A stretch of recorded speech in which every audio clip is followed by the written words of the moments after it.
So like when we were talking to the city, we found out that, 3 absences and then they were removed from that. Do you have anything of the same? No, that's not the case on an elected official for this. A county is a political subdivision of the state, but the city's not. They have a charter, we don't, we're a political subdivision of the state. So being absent, as you say, 3 times in a row, does not constitute removal from office. Okay, and what would, because... Without giving you legal advice, I'm not an attorney, I'm not in a position to give you legal advice. Yes, sir. I would suggest that you talk to an attorney about that. There is a procedure that has to be gone through district court for someone to be removed from office. Okay. All right, because once again, we're having all of these law enforcement officers in all of these positions and everything, and they failed our children. So speaking for a lot of people, we don't trust these officers to make decisions for our county, for our city, for our school, and everything like that. I mean, this goes beyond just, being irritated or upset at everything. I mean, there are children dead because of it. So we need justice. Nobody is giving it to us. Nobody is accepting accountability for anything. It's all finger pointing and everything, and we just need somebody to do right by us. Right. And I think that's the purpose behind our taking action today to call for the review. Yes, sir. Thank you.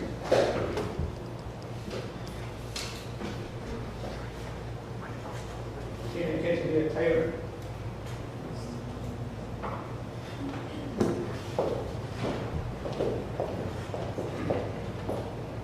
Hi, Tina Quintanilla Taylor, you know me. Quick question. So you said this investigation should not take longer than 6 months to a year? For our portion, no. Okay, how long will it take? From beginning to end of the investigation, or when it can start? In order you can, so that number 3 can take place. Right, so we don't control that timeline because it's up to the DA when she finishes her investigation. It's not the end of a trial, it's just the end of her formal investigation. So once they see the grand jury, then we can go forward with an independent review where we're not interfering with her investigation. Okay, so I've personally spoken with the DA, and her timeline matches that of about a year. So, To present to grand jury? to review all the evidence. Is she here today? She's not. Where is she required to be here? She's not required to be here. It would have been nice to have her here to answer our questions. Because to me, that's false hope. Presenting to families that you're going to consider this information, but not providing a direct timeline. That's false hope. Well, the problem is we're not in control of that. In other words, we're trying to do what we can, which is to ask that whenever the review is done, it's done by a third party and not by ourselves. So we're not investigating ourselves. Absolutely. But legally speaking, we would be interfering with the criminal investigation if we would do so before she sees a grand jury or before she indicates, other than that she is complete. Mm-hmm. So with her presence being absent today, it would have prevented a lot of these questions because, like I said, I have spoken with her and her timeline is lengthy. She said that she was handed these cases and on top of her workload. So I know that she has an assistant district attorney assisting her, but that is not going to bring resolution and resolve to these families. It's been 2 months. No, you'll get no argument for us. I mean, we're anxious to get conclusion for our constituents. So the problem is we don't have authority over her because, unfortunately, just like the sheriff, she's a separately elected official of which we create a budget from our portion, but we have no direct oversight of her individually. Because they're separately elected officials, we can recall their votes as well. Standard procedure outlined, you have to file a complaint in district court, and Which is not hard to do. that's the process. Yes, I understand. I know the process. So what I'll do is I'll leave these families to recall her vote, to recall Mariano Vargas's vote and Nolasco's vote. Because I do feel that both of these leadership positions have failed our community. Can you agree or disagree with that statement? I'm not gonna make a comment one way or the other. I feel like that you have the process that's been laid out for you, and you have the option to follow up. So you think that their decision-making skills were on point? I'm sorry? Do you think that their decision-making skills were on point? I don't have any comment about that. You don't have a comment about that? I know more about the investigation that's going on than anyone else. All I know is what's in the media. If you had a child at Robb Elementary, do you think that they acted in a just manner? And I don't know any more than what's been said in the media. What you have seen? I have no comment on what I've seen in the media. Do any of y'all have comments for these families? I'll say that the video speaks for itself. It says 1,000 words. The video, the review, the independent review or report that we got from Austin speaks for itself. It's sad. My heart goes out to the families. I know some of the families. 2 of those families are current tenants of ours. They lost 2 children. One of those young ladies, young girls, I saw her grow up from a toddler to a beautiful 10-year-old girl. We're doing what we can. I support the independent review. And I was the one that initiated the resolution. It was passed unanimously and forwarded to Governor Abbott. It's very important. I know we're grieving here. I know locally, but it all starts at the top. We need to reach out to those people up there and ask them to pass gun safety measures. It's got to start in Austin. It's got to start in Washington, Austin, and then we need the support of the people here to move forward with legislation. Okay, but you didn't answer my question. Do you feel that the way our sheriff and our commissioner for precinct 2 acted as they should have under oath of a badge? The only thing I can say is that the video speaks for itself. No comment. No comment. No one has any nerve up here to say that it was wrong. That's why we're asking for the review. We don't know yet what took place. We don't have an official report. Are your officers drug tested? Are our officers drug tested? Yes. Yes, they are on a need basis, yes. On a need-to-be basis, but not on a routine basis? You have to ask the sheriff. Where is We're the not- sheriff today? He's not here, I can tell you that. I don't know. Again, he does not work for us. He works for the citizens of Uvalde County. It's elected by the citizens. He's not required to be at this meeting, nor is the DA, nor is the county attorney. No one's required to be at this meeting. Well, I think that when you represent a county that has been through the amount of emergent needs that we have been going through, that is important for him and everybody in the leadership positions to be present, whether they agree or not agree with the situation, whether you want to hide or not hide. We're sick of it. I mean, these excuses, no comment, I see you looking at your agenda. I'm not done. I'm not looking at that. Okay.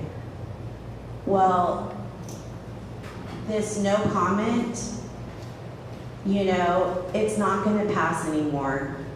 We need to have some answers. You need to start thinking individually because these people are seeing that.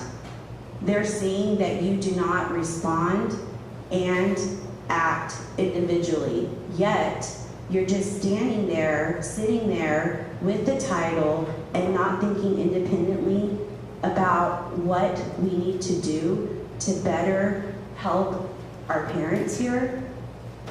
I don't feel safe here. I'll tell you that much. I don't. Along with our whole community, especially having a sheriff like Ruben Nolasco in his place to not defend our youth that is unarmed, I feel like a case should be within itself, because honestly, the way I look at this is that they assisted in this manslaughter because they were pointing their guns at the wrong individuals and arresting our families. That is an accomplice to murder. Do you agree or disagree? I think that that's grounds enough to say that they are guilty in their positions. I wouldn't be present either today. I'd be ashamed. I'd be ashamed. So if we can't ask you to ask him to step down, the best advice that I could give you is to speak to your commissioner's court and ask him if he has any speck of leadership to step down. Period. He does not deserve to be in that seat representing Uvalde County. Thank you. And now we have Diana Crew.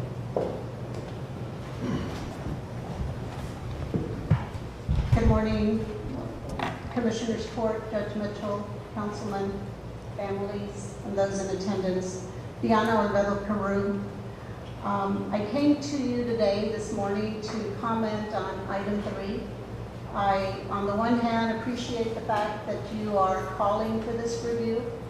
I continue to be puzzled as to why the county, the city, and the school board have taken so long to take these actions. I understand that the county sheriff, Ruben Velasco, is not under your authority. In a sense, he's a peer, elected official.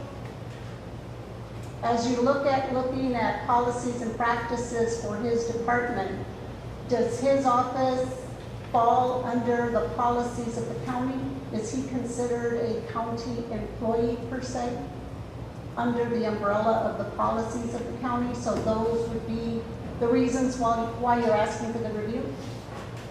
Well, some of the policies will be generic enough that they counter anything, whether it's nepotism or of that nature. That's general across the board. But when it comes, like I said, it's been 25, 26 years since I left law enforcement. So I had a tiny little exposure in my early years before I left. So I have a basic understanding. But the bottom line is that the policies and procedures that are unique and specific to the job itself fall directly under the domain of the elected sheriff and out of our purview, whether that's an active shooter policy, whether that's, whether to do random or annual drug testing, all those things fall directly under his purview. So we're kind of in a box-like situation. And unfortunately, probably some of the family members know more than we do, because we've not received any updates from sheriff's office, from the DA's office. None of us individually have received any. The judge only received the same nonsense that we got the very first day after the shooting. And so it's very frustrating for us because we don't have anything to convey to you. And so the idea was to at least be able to require and demand that we get an independent accounting of whatever the county's participation in that day was. I mean, like the commissioner said, the camera tells a lot, okay? And so at the end of the day, leadership has to be accountable. The ones that I feel sorry for are the families, but I think there's a middle ground of folks that were responders who you see milling around, but in fairness, some of that milling around is because nobody seemed to be in charge. And I think what the cameras demonstrated was that no one seemed to know who was in charge. And any there. And so we share that frustration, but we have to be careful not to make judgments that we don't know. Many of us know many things, but certainly still not enough to have an opinion, a definitive opinion on the outcome. And I think we should reserve that opinion. I know it's frustrating to the family until we get somebody that's independent and sees everything that we're not privy to, and then gives you a full accounting of what actually happened. So the review of policies and procedures, what policies and procedures? Well, the reason I asked for that is I wanted to be able to have, because typically we had something that was not quite this serious. You would have your own after-action report done in-house within your department. just to learn what did we do right, what The did we county do sheriff's wrong. department? Correct. How can we improve next time? What gaps do we have in our policies? And, you know, one of the things is, it doesn't appear that we didn't have an active shooter policy at the county. That's not surprising because many small communities never think it'll happen to them and don't have a written policy to that effect. That'll be something that will definitely have to be addressed going forward. I think the closest thing they had was something that related, this goes back prior to the current sheriff, that the only thing they had was related to an active shooter as it pertained, I think, to an aggravated assault or to a bank robbery.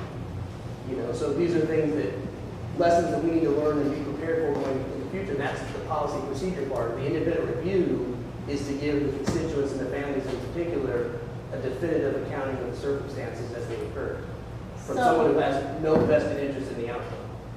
So the Uvalde County Sheriff's Office has internal policies by which they could have held accountable their own officers. The county sheriff could have. Well, the county sheriff makes his policies, and each sheriff that comes in can change them as they see fit. Now, what they are or were, I could not tell you.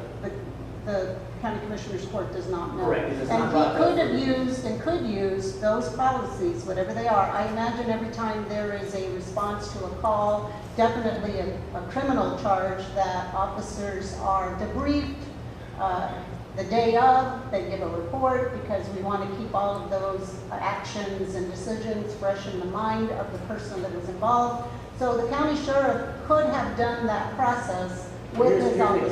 Here's the caveat. So, as I understand it, I'm certainly no expert in the gap in time that's been lost.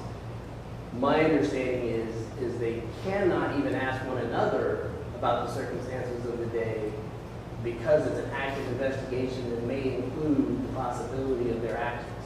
So they can't even ask one another because then technically you could be pushing yourself into impeding a criminal investigation.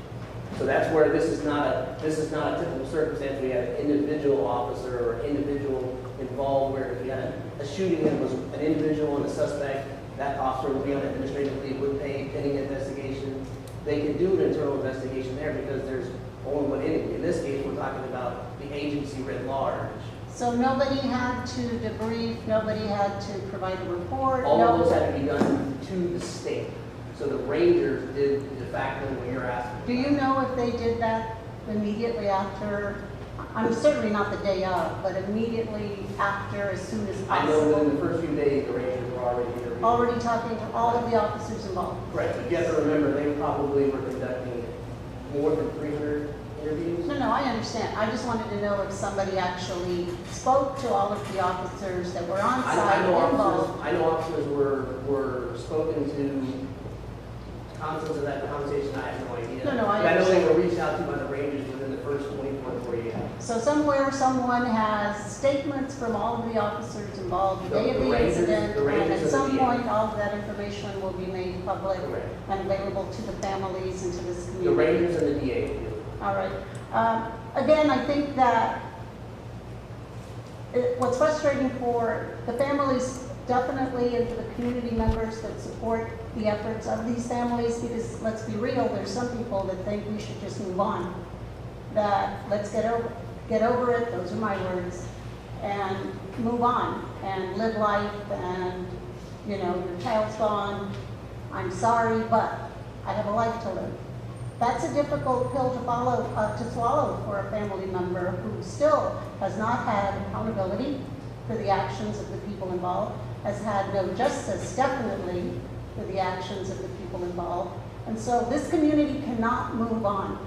It's not okay to believe that we can move on. And it's very disheartening to know that there's people that believe that the efforts that are being made here today and in other venues are dividing this community, because that is not the goal. The goal is to have accountability, to have justice, and to, at some point, but not today, reconcile as a community, because we all live here together. Right, and I don't disagree with what you're saying. In other words, it's frustrating to us to not be able to get an accounting today. No, I We're stuck in understand. circumstances beyond our control, but I think most will share, I hope, the belief that at the end of the day, when the facts are out, leadership dictates that you're responsible for the outcome of the actions of yourself and those below you. And at the end of the day, all those who were there on the scene, who were heads of their departments, have to be accountable to the actions that occurred. Right. And for me personally, and I believe for the families and supporters of the families in these efforts, we believe that not only the officers that were involved that day, but also the elected bodies of this community, the school board, the city council, this county commissioners board, because as was said at a school board meeting, the buck stops here. You are responsible for the operations of this county. So I'll stay to that, not the city or the school. That's their purview. And like I said, And that's so the it's only difficult. difference. Yeah, that's It's the only difficult for us to accept that everything that needs to be done is being done or has been done. And as you have asked for a review of the county sheriff, I think it would be incumbent on this body to ask for a review of your peer, Commissioner Mariano Vargas, who was on scene, who was involved, who clearly through the report, the videos, what's come out of the Uvalde Leader News and other media sources, he did nothing. He did nothing. He did not defend those children. He did not defend this community. He has sat in that chair for over 15 years. What has he done for this community? I don't know what he's done in the past, but I know what he has done in the present, and that is nothing. Thank you. Mr. Worthman, yeah. I'm not going to forget. Legislation, we're asking the governor, leading myself, I'm not sounding redundant. But we can't forget those children, those teachers. Absolutely not. And you know, legislation will not change people's behaviors. We have enough laws in the books. We still had a mass shooting. We're Thank also you. having a prayer at 10 a.m. Wednesday morning at Robb Elementary, and I'd like to invite the public to have a prayer that morning. That's appreciated. Prayer is certainly the most powerful tool we have. I agree. Okay, thank you for your comments.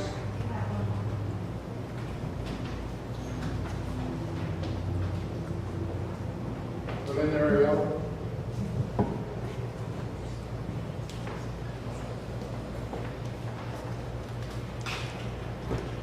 Hi, good morning. I'm not gonna ask a question because I'm getting tired of this slap in the face of a no comment, so I'm just gonna say what I have to say.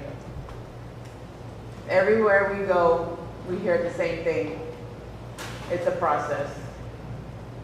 It takes time. Everybody is defending their rights. But what about the rights of those children and those teachers that were in there? They obviously didn't give two, cares about our children. Why should we sit here and give two cares about their rights? Everyone's scared of a lawsuit.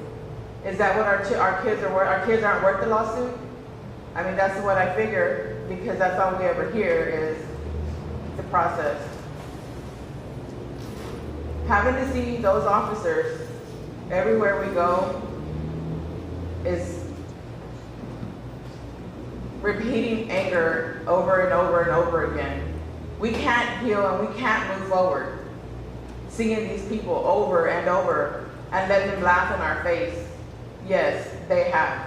To one of the parents that asked the question and smirked like it was no big deal to him.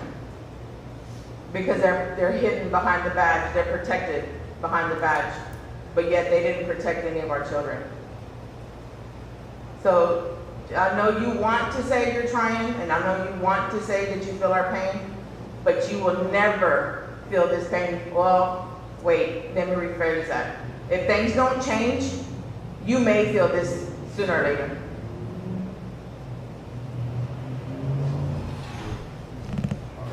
Okay, thank you for your comments. Nothing else on item number 3 for discussion. We'll proceed to vote. All in favor of the motion, say aye. Aye. Opposed? Motion carries.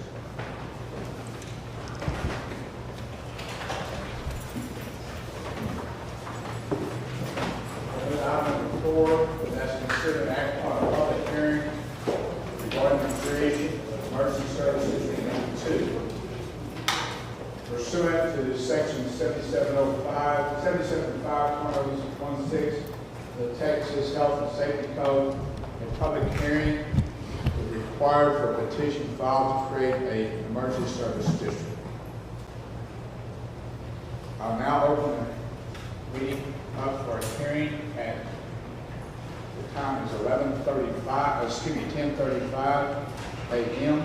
for a public hearing. Anyone have any comments regarding the creation of emergency service district number 2? I have one speaker, Lady Jordan.